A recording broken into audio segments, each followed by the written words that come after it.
Hey, thanks for watching. My name is Andy. This video, I'm going to teach you how to install an inline water filter for your refrigerator. What it's going to do is bypass your factory filter housing, where you have to use their super expensive filters, 35 bucks a piece, or if you want to save a few bucks and get the aftermarket ones, you use those and it damages your water filter housing, so you can't win. But the benefit of using an inline filter is they're dirt cheap. For $9 and some change, I got 2 of them shipped to my house, free shipping, in under 2 days. Yeah, so can't beat that. However, there are some things to consider before you do this. If you have a damaged water filter housing, like mine, for instance, anytime I use mine, it makes a super high-pitched squeal. So this particular housing is trash already. But if yours is still in good shape and you ever wanted to revert back to that housing, you would need to repair the lines before you could do that. So keep that in mind. Also, if you have a hard to access water valve on your refrigerator, you do have to turn the water off anytime you install an inline filter. So that's a consideration. Let me show you how it's done. Before you begin, make sure that you turn the water off at the wall.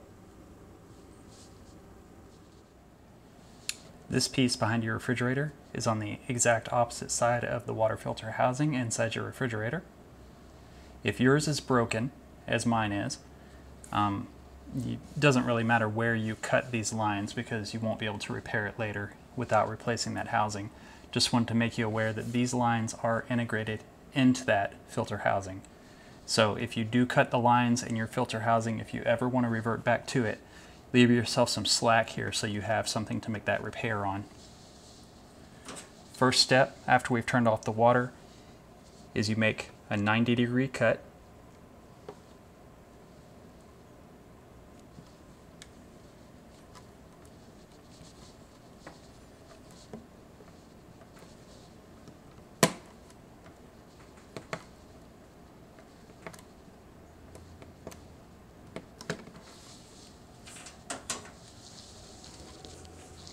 Be sure to have a towel handy.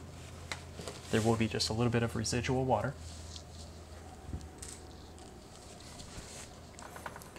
You'll notice that one of these lines goes to the wall, the water coming from the wall, and the other goes to the inlet valve for your refrigerator.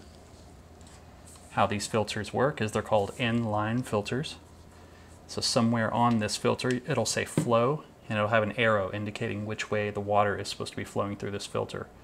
This one says flow, points towards the right, so that means the water coming in from the wall goes here. Now, the way these work, these are called John Guest fittings, and a lot of times they'll have a collar that goes underneath the collar here. So this is a little safety spacer basically to keep that tubing in place. I'm going to take the line that leads to the wall, put that in the top of my filter until it clicks, then make sure to install that safety collar back. Then take the other end of the line,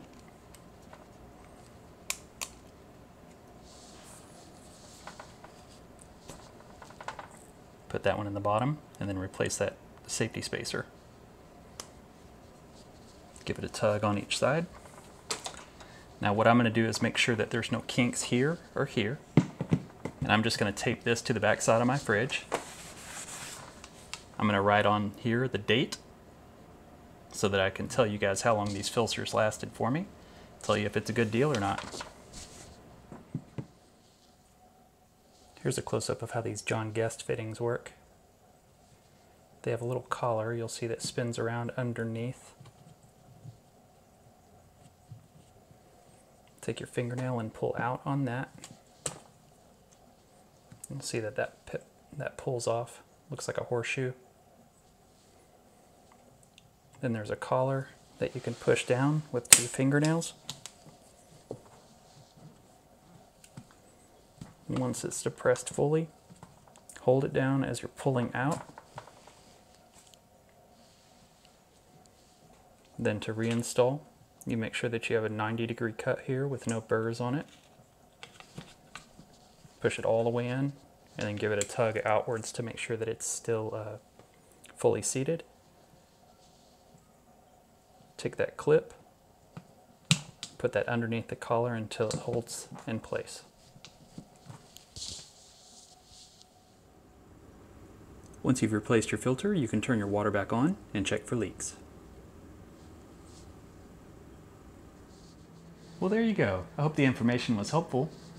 If you do have any questions, let me know. Just a reminder that these are activated charcoal filters. So you'll notice that the first couple of glasses through here will be dark. It'll be gray or black. Mine was pretty dark. It's not harmful if you did drink it. Just keep that in mind. But yeah, I'll have to let you know how these filters work for me. An inline filter in place of that MWF will be a big money saver. If you've bought one recently, you know they run 30, 35 bucks a piece. The aftermarket ones are a little cheaper, but they end up damaging your filter housing, which is probably what happened in my case. So I hope you enjoyed it. Thanks for watching.